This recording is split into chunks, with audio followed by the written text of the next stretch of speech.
I am Andrew Ryan, and I'm here to ask you a question. Is a man not entitled to the sweat of his brow? No, says the man in Washington. It belongs to the poor. No, says the man in the Vatican. It belongs to God. No, says the man in Moscow. It belongs to everyone. I rejected those answers. Instead, I chose something different. I chose the impossible. I chose Rapture. A city where the artist would not fear the censor, where the scientist would not be bound by petty morality, where the great would not be constrained by the small, and with the sweat of your brow, Rapture can become your city as well. So how's it going, guys? My name's Eric, and welcome back to a brand new Bioshock video. I will say, before I start this video, this one is long overdue. I've covered many different characters in the series, but I haven't covered the character in the series. So I do apologize for the wait. Hopefully this video makes up for it, and hopefully you enjoy it. So with that being said, here is the story of Andrew Ryan. Andrew Ryan, born in a village near Minsk in the Russian Empire, which is modern-day Belarus. He grew up in a Jewish Belarusian family during the time when the Tsar still held autocratic rule over the country. Minsk was on the front lines in the First World War. In 1917, he witnessed the Russian Revolution, which eventually brought the Bolsheviks into power, and also destroyed Ryan's family business. Ryan's experiences under Soviet rule led him to his personal philosophy. The modern world was created by great men who strove to make their own way. Anytime parasites gained control of such a world, they destroyed it. As a boy in 1919, he fled to America, believing it to be the place where a great man could prosper, just before Belarus and multiple other countries such as Ukraine and Russia formed to create the Soviet Union in 1922. He angelicized his name to Andrew Ryan. For a time, Ryan was devoted to his adopted country, grateful for the wealth and fame it awarded his intellect and determination. However, the state-run social programs created in the 1930s increasingly tested that devotion. His experiences in the workers' paradise made Ryan despise the ideals of socialism and collectivism, as he believed that those who benefited undeservedly from others were parasites. In Ryan's philosophy, one could only own what one earned. Ryan himself once owned a large forest as a personal retreat, one that many groups envied. One group told him that it belonged to God, demanding that he established a public park there. When the government attempted to nationalize it as a parkland, Ryan's response was to burn it to the ground to deny it to the parasites. The final straw for Ryan was the destruction of Hiroshima with the atomic bomb. In his eyes, the bomb was the ultimate corruption of his ideals. Science and determination harnessed for destruction, creating a weapon that gave parasites the ability to destroy anything that they could not seize. Ryan's response was to use his entire fortune to build Rapture, a community where the artist would not fear the censor, where the scientist would not be bound by petty morality, where the great would not be constrained by the small, and the only place he felt the parasites cannot touch, the depths of the Atlantic Ocean. Ryan personally chose the location of Rapture from his ship, the Olympian. He created shield companies on the surface like Warden Yarn, an anagram of his name. And though it conducted businesses with suppliers such as Oren Ludwig's Scarlet Sovereign Import and Export to purchase materials necessary to build his city. When Rapture was completed, Ryan filled it with thousands of the world's best and brightest individuals. He was only 35 at the time. For a time, Rapture was everything Ryan dreamed it would be, a paradise filled with prosperity and freedom. From 1946 to 1958, Rapture experienced tremendous economic progression and solid political stability. As Ryan predicted, citizens in Rapture created a culture of entrepreneurship that was unrivaled, with numerous businesses established and unprecedented scientific advancements, including the discovery of atom by Brigid Tenenbaum. The full ramifications of the plasma technology were not immediately appreciated by some of the people of Rapture or Ryan, who dismissed the concerns of men like Rosenberg and Bill McDonough. Ryan's failure to understand the effects of burgeoning atom-based culture allowed the destructive rise of the fishery owner, smuggler, and black market operative Frank Fontaine. With Rapture at its apogee, Ryan's greatest supporters maintained control of many sectors in the city, such as Sander Cohen in Fort Frolic and J.S. Steinman in the Medical Pavilion. Ryan had hired a man named Carlson Fiddler to build Ryan Amusements, a theme park that doubled as a propaganda tool for the children of Rapture, with Ryan himself providing narration for many of the rides and animatronic set pieces. Its primary purpose was to warn of the evils of the surface. The theme park eventually embraced the city's new atom culture, exalting plasmids like Incinerate in a Hall of the Future section of the park. By populating a city with ambitious experts, opportunists, geniuses, and breakthrough artists, Ryan set up a top-heavy class system. The social conditions resulting from the economic readjustments allowed Frank Fontaine to establish the influential but philosophically undermining Fontaine's Home for the Poor.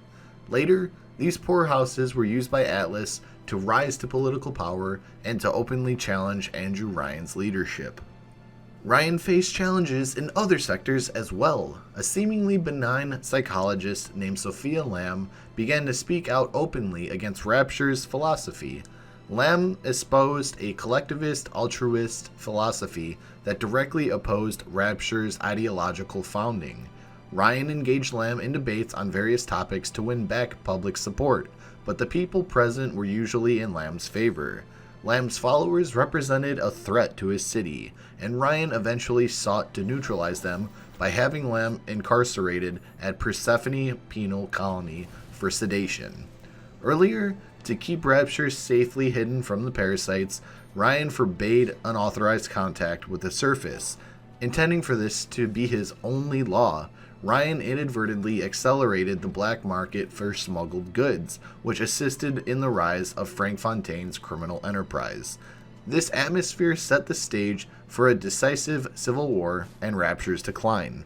Fontaine's illegal profits enabled his businesses to expand, placing him in a good position to fund and exploit the new atom industry. At first, Ryan had no issue with the rapid growth of Fontaine Futuristics, even as his own associates tried to convince him to get involved in the genetic market, and others complained about Fontaine's business practices.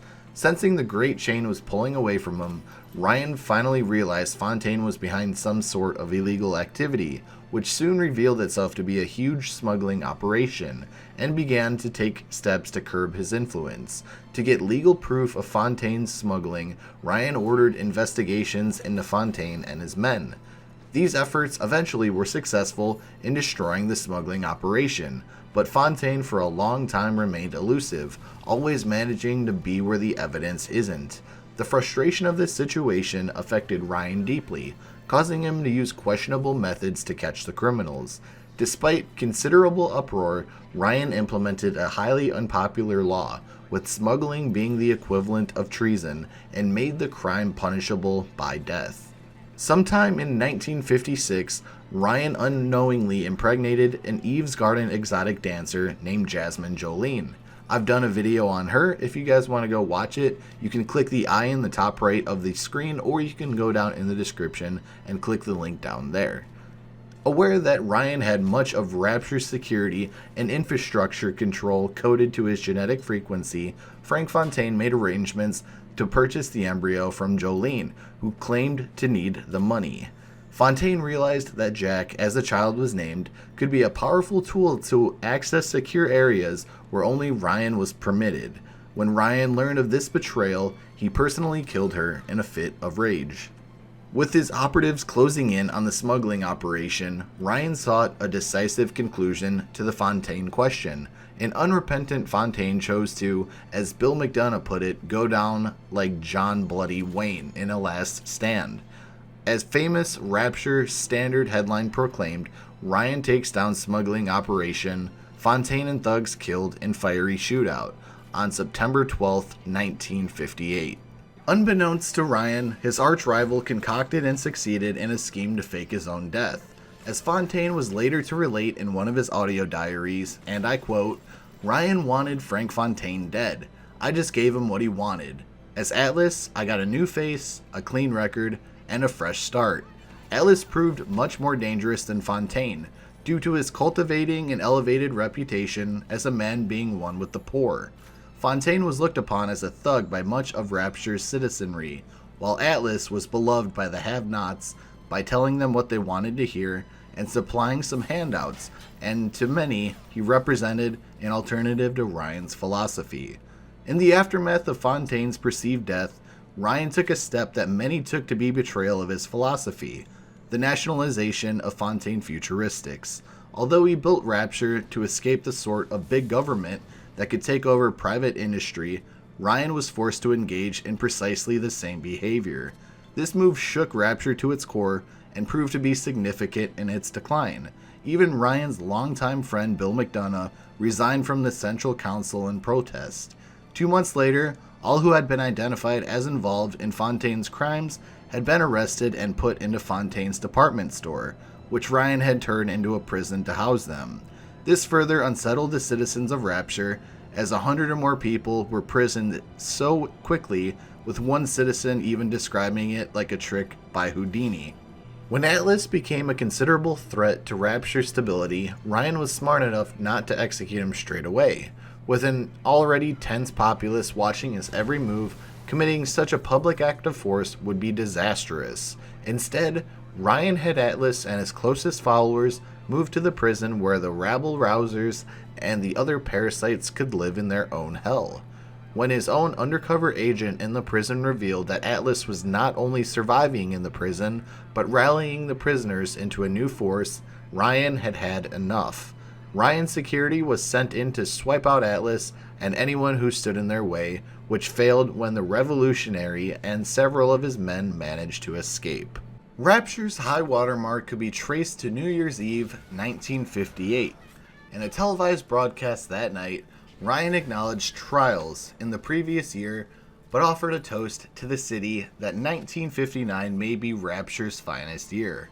However, just moments after his broadcast, the citizens were alerted to an incident at the Kashmir restaurant, where a masquerade ball thrown for Rapture's elite was taking place. Ryan was supposed to attend the party with his mistress, Diane McClintock, but was stuck at work in Hephaestus. During the festivities, a group of Atlas's revolutionaries launched a terrorist attack on the restaurant. This came to be known as the first act of the Rapture Civil War. Ryan and Atlas then engaged in a destructive guerrilla war that brought ruin to the city and claimed the lives of an untold number of its citizens. Some hoped that a peaceful resolution to the conflict could be achieved, and that Ryan would be forced to address many of the Atlas supporters' grievances. However, Ryan refused to compromise with parasites and killers and was intent on fighting to the end, believing that giving into Atlas would bring down the entire city. Plasmid technologies played a central role in the conflict, with the genetic arms race, as McDonough coined it, leading to the development of more combat plasmids and gene tonics, as well as more and more destructive weapons to counter them. Ryan's unpopular war measures alienated many of his supporters, turning them against him, as did Ryan's lover, Diane McClintock, who later sided with Atlas. Ryan survived at least 3 assassination attempts and kept the corpses of these betrayers mounted on the wall outside his office as a warning to his enemies. As the Civil War deepened, Yi Suchong proposed an unconventional means of breaking the stalemate that divided the city, to alter the structure of commercial plasmids to make citizens susceptible to mental suggestion by pheromones. To many, this represented the ultimate betrayal of Ryan's philosophy, to deny citizens their free will. Ryan, facing destruction of his city, agreed to Suchong's suggestion, claiming that if Atlas and his supporters were to win, they would turn their opponents into slaves, and free will would vanish regardless. These pheromones proved decisive in turning the tide of the Civil War in Ryan's favor. Atlas, with his situation now desperate, and with few unspliced followers who were not susceptible to Ryan's pheromones, was forced to use his ace in the hole. Ryan is an ever-present voice while Jack travels throughout Rapture. Frank Fontaine, as Atlas, sends Jack on his journey to kill Ryan using the "would you kindly" trigger phrase, though Ryan is not aware of it at first when Jack first arrives in Rapture. Ryan assumes he is someone from the Russian KGB or the American CIA, come to make an already disintegrating situation worse. After Jack makes it safely out of Arcadia, Ryan begins to piece together the puzzle, realizing that it is Atlas who is directing Jack's movements. As Jack heads to Rapture Central Control, Ryan begins to hint at the knowledge in his final radio messages. The "would you kindly" board outside Ryan's office shows how he put together the clues connecting himself to Jasmine Jolene, with Jack as their illegitimate son. Infuriated by this knowledge, Ryan decides to activate Rapture's self-destruct mechanism in a final attempt to put a stop to Atlas's plan. Whether Ryan suspected Atlas was, in fact, Fontaine remains a mystery. Minutes later, Jack confronts Ryan, casually playing golf in his office. Ryan educates Jack about his true self, telling him of his birth, his conditioning, his experiences in Rapture, and the phrase "would you kindly," which controls his actions. Ryan tells his son that a fundamental difference between a man and a slave is that a man chooses and a slave obeys. Ryan then hands Jack the golf club and orders Jack to kill him. Jack obeys, beating his father to death. The Vita chamber in Ryan's office was deactivated, so Ryan is dead and cannot be resurrected. With Andrew Ryan eliminated, Jack takes the genetic key to Rapture's system from his corpse and promptly is ordered to hand control to Atlas/Fontaine. And so guys, that does it for the story of Andrew Ryan. I know that this was long overdue, and I really hope you guys enjoyed it. If you did, would you kindly drop a like on the video? It helps this video get out there, and it helps the channel grow. If you're new here and want to join the Rapture family or see the Rapture family grow, would you kindly subscribe, turn on notifications, that way you don't miss a video or a live stream, and share the video with some family and friends. That would be very much appreciated. Also, if you want to follow me on Twitter or Instagram, since I just recently made one, or join my Discord server, the links will be down in the description below for you guys to go check out. Anyways, thank you guys for watching today's video. I hope you enjoyed, and with that being said, I will talk to you guys in the next video. Take care.